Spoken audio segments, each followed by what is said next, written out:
Hello, it's Bill, the knee pain guru. Welcome to the Ask Dr. Beck. This week's edition of the Ask Dr. Beck show. Good morning, everyone. We're going to talk about ankles today. Oh, excellent. Yeah. Oh, I just made the screen. Okay, here we go. Let me switch that around a little bit. Okay, we have a question from... Okay, hold on. They didn't put the question in the description, so I need to get the question here.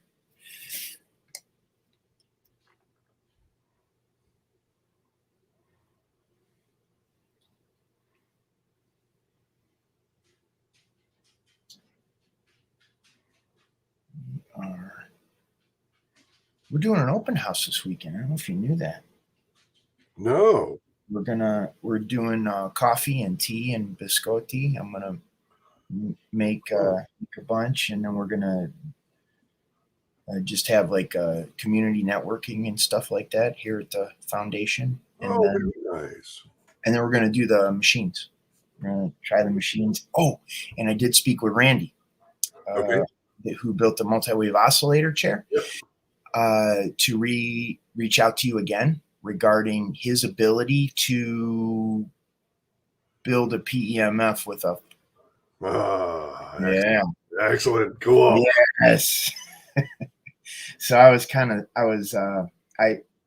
I dropped some stuff off at Randy's the other day, but anyhow, it's super cool. He knows nothing about what you know, but knows everything about that stuff. Got it. Okay. Here we go. Okay. Hello, Dr. Beck.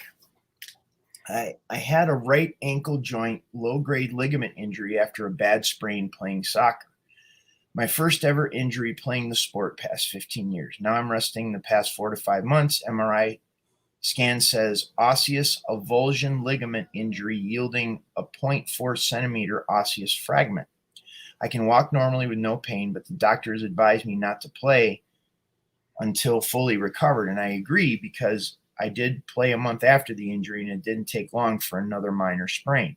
The doctor has given me 2 options: a straightforward surgery and back to exercise in a couple of weeks, or physiotherapy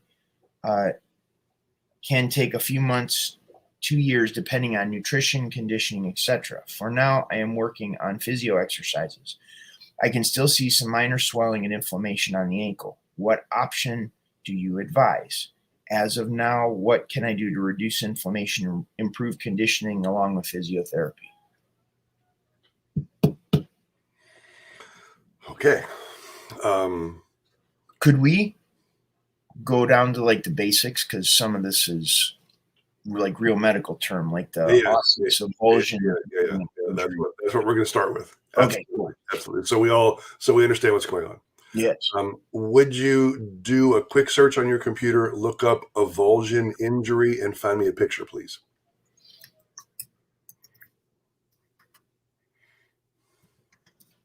Okay, let me share the screen here.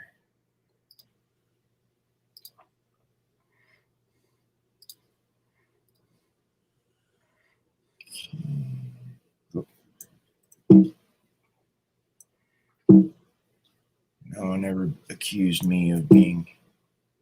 Bill doesn't like you. Here we go. Avulsion images. The ankle? Doesn't matter where. Let's see here. Right here, ankle avulsion.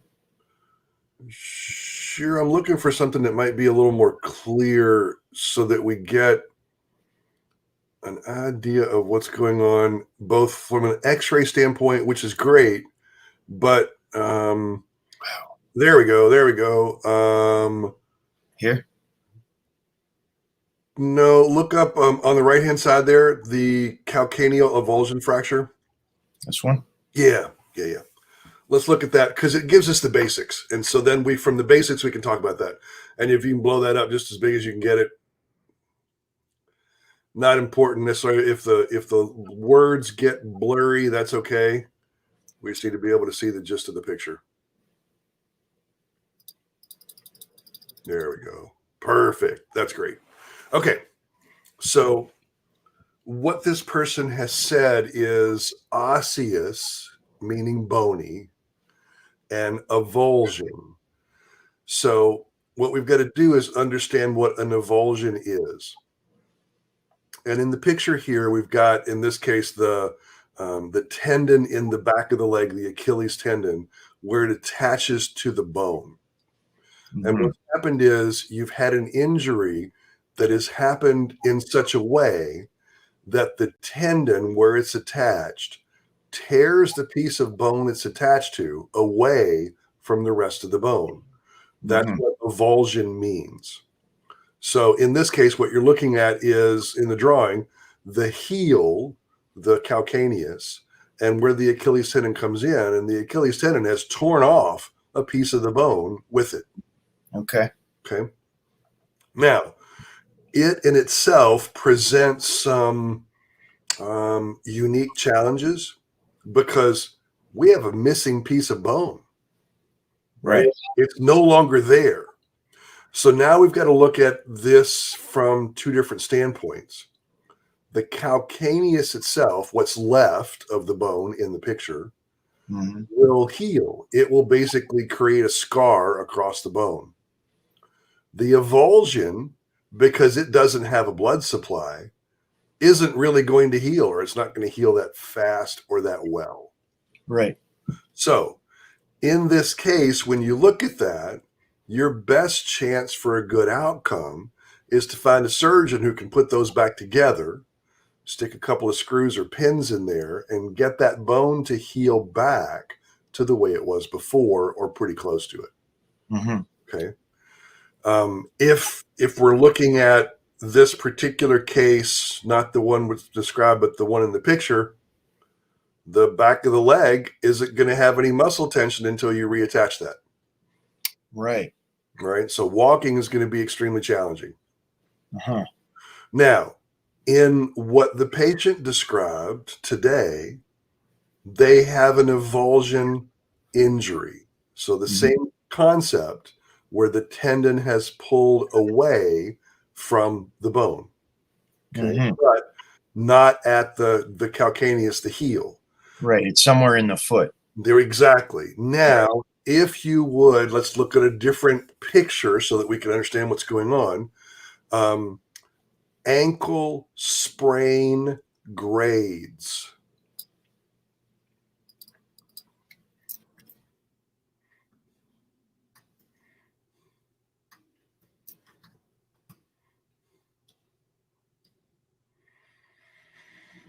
Okay.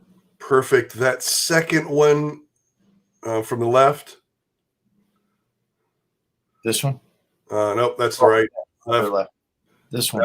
Yes, that should be perfect. Okay.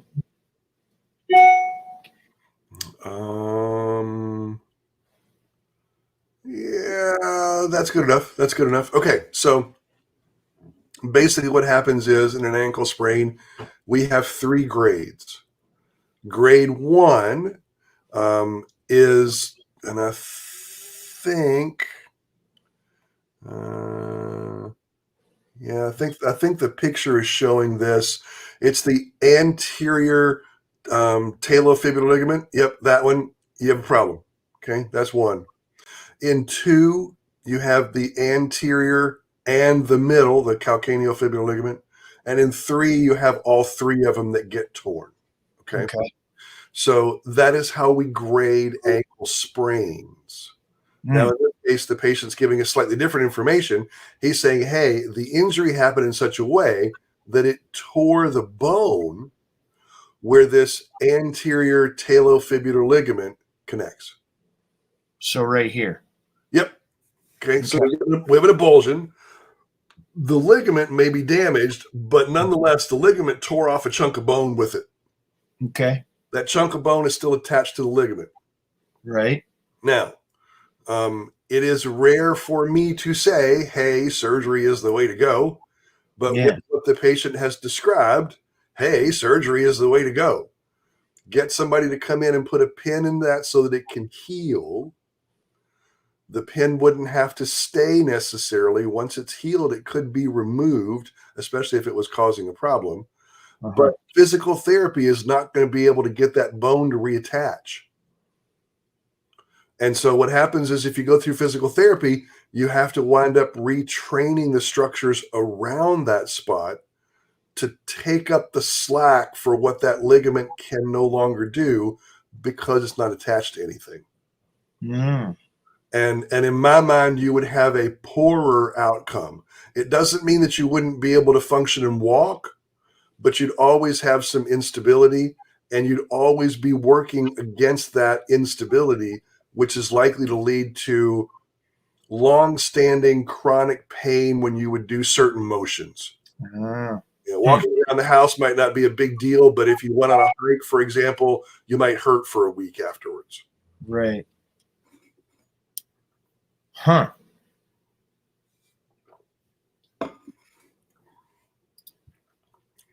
Well, so what it seems like is, at least from the way the person described it, good and accurate diagnosis. That's wonderful.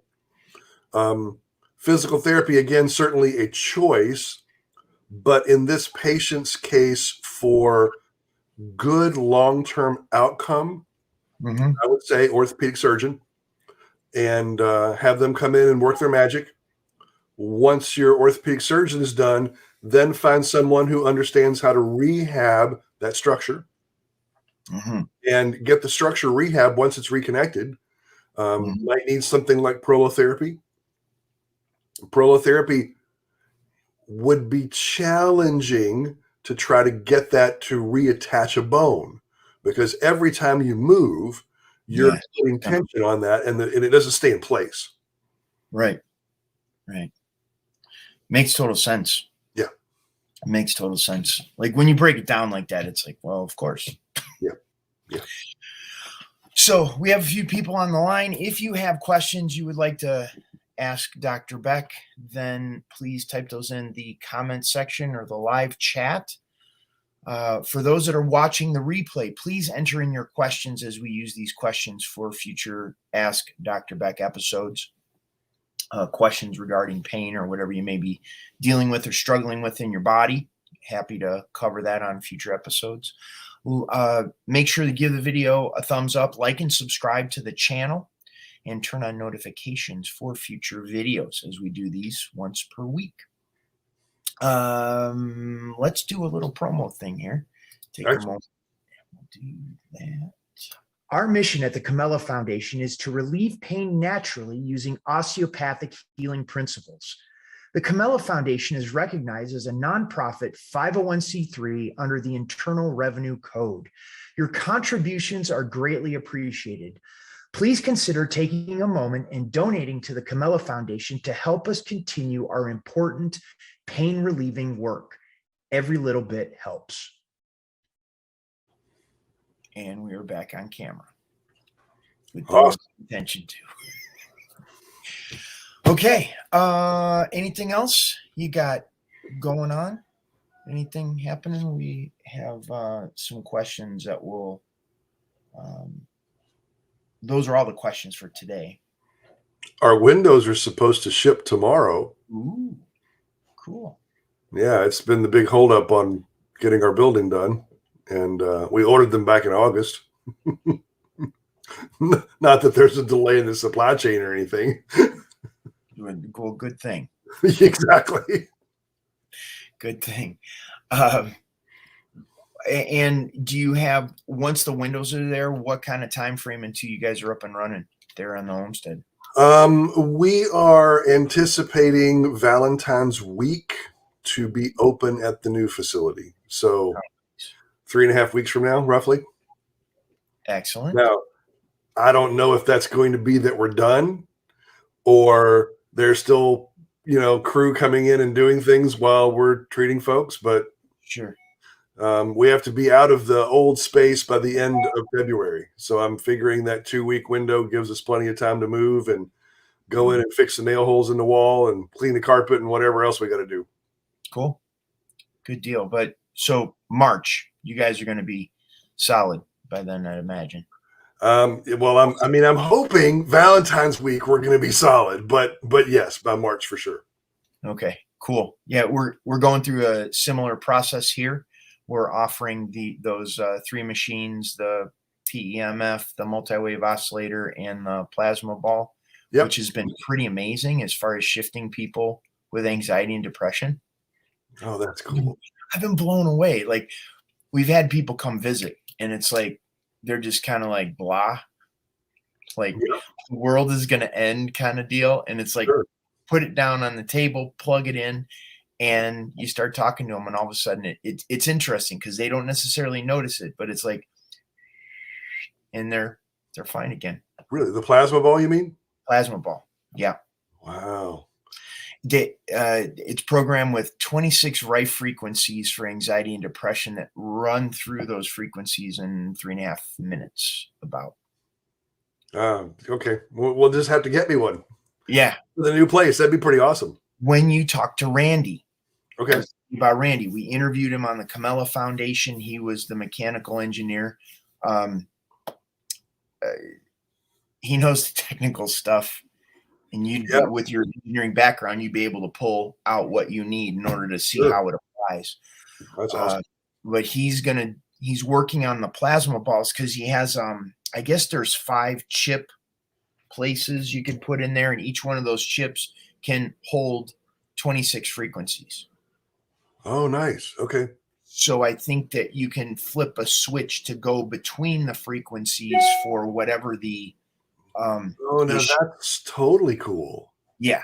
So we had the initial iteration of the plasma ball, and then he's going to be working on this where he can plug in these other chips and a switch that can toggle between the different frequencies.